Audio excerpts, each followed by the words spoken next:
Spirit. Amen. Ang naming Panginoon, maraming salamat po sa araw na ito at sa pagkakataong makapagdiwang kami ng nutrition month. Salamat po sa aming mga guro, magulang at mga kaibigan. Salamat din po sa mga masusustansiyang pagkain na nagbibigay sa amin ng lakas at kalusugan. Gabayan po ninyo kami sa aming programa ngayong araw at tulungan po ninyo kami maging malusog at masipag na mga bata. Amen.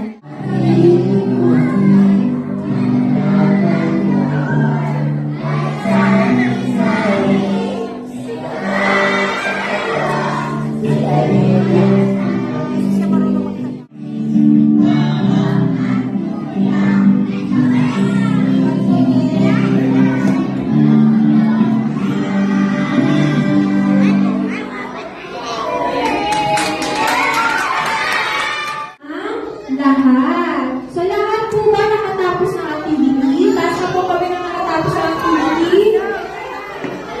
Ayan. So, mamaya, hindi kayo uuwing dumaan kasi lahat kayo makapalisip pa rin ng certificate. Okay po, ayan. So, everybody, remind ko lang po ha, today is July 31, last day of July. So, everybody, diba, pag sinabing July, it is Nutrition Month celebration. So, doesn't mean na last day na today, ng July, is mag-i-stop na tayong kumain ng healthy food.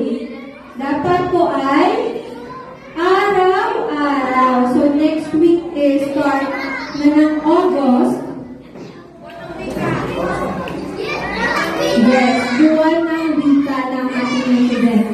Pero, since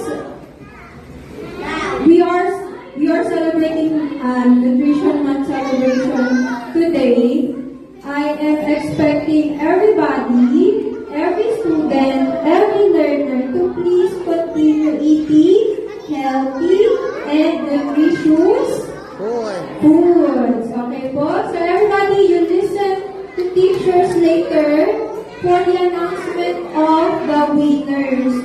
So everybody, magkakaroon tayo ng certificate and medal para sa ating winners. So, thank you everyone! Yay! At fine motor skills ng mga bata. Alam po ba ninyo yun?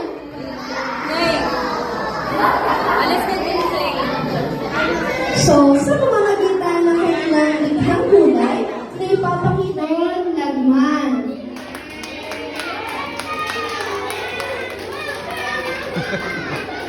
Yeah.